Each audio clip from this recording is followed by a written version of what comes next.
We have to seek the eternal.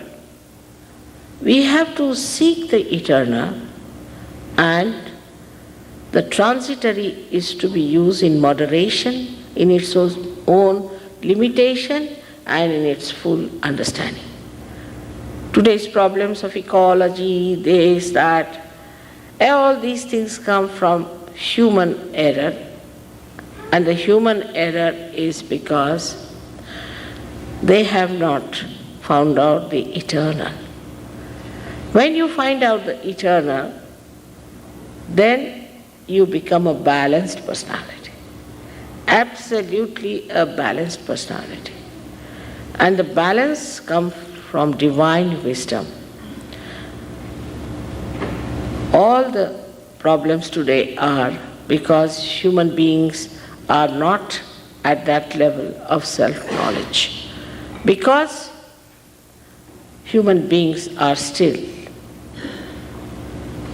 relatively living. One person thinks this is good, another thinks this is good. And that's how we exploit each other. We exploit the nature. We create problems and everything repels on us because transitory things, as you know, are transitory because they have inbuilt quality to get destroyed. They get destroyed, and gradually we learn from them how to destroy. But human beings are the epitome of evolution. God has created human beings as the highest creation. Maybe we have been given freedom, a complete freedom to choose. If we want to go to heaven, we can go. If we want to go to hell, we can go. So this freedom we have been acting on, we can say as trial and error, error and trial. And ultimately, a stage has to reach where we start thinking, what mistake did we commit? Where did we go wrong? And there we have to realize that the eternal we have not sought. We see this miracle, say, of flowers. We see the flowers, how beautiful they are, created by nature. We can't create even one of them. Spontaneously, they appear according to the different categories they belong. The choice, such a big choice. All this and many other such living things are done by this divine power. But we take it for granted. We just take it for granted. And the greatest thing that has happened is that today human beings are brought to this level that now they have become divine computers. They can become divine computers. It's a very beautiful thing that is ahead of us.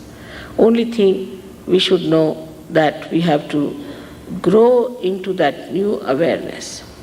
This is called as the one that we call knowledge. Knowledge is not mental knowledge. By reading, you do not become. Kabira once said that by reading too much, the great learned people have become stupid. First I used to think, how can that be? Padi pandita murakh bhai. I used to think by reading, how can people become stupid? The thing is, when you read, all others are in your head, but you are not there. And this is, I find today, that we think by reading will become the knowledge. Knowledge will be, but that's not an absolute knowledge. That's not. That is a relative knowledge. To get to the absolute knowledge, you have to become something. You have to become the Spirit.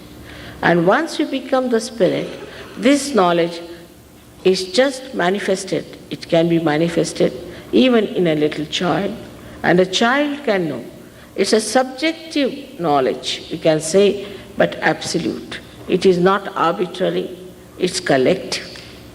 You put 10 children who are realized and ask them, what's wrong with this person?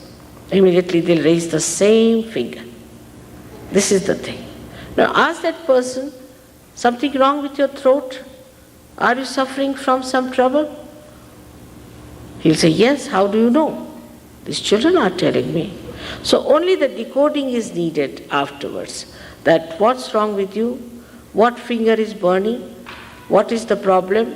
And what does it relate to? You have to just know how to correct it.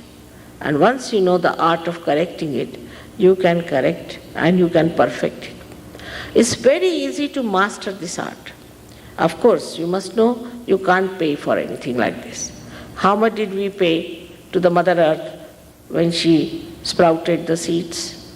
If it's a living process, you don't pay for anything. Living process do not understand money. How can you pay for these flowers when you have to pay to the Mother Earth? Of course, you can pay to the florist. That's a different point. But to the Mother Earth, you cannot pay. She does all the job without any payment. In the same way, this is a living process, and you must know that you cannot pay for it. Anybody who says that I'm doing God's work, I'm doing this work for emancipation of your soul and all that, and takes money, tell him that he should redeem his own soul first. You cannot pay for it. You cannot put in effort also, because it is a spontaneous thing. Sahaja means saha, with, ja, born, with you, is the right of this union with the divine, is the yoga. For this you cannot pay, nor can you command, nor can you demand. You cannot ask. It just works. So it's so simple. Now some people say, Mother, how can it be so simple? Anything that is vital, isn't it simple?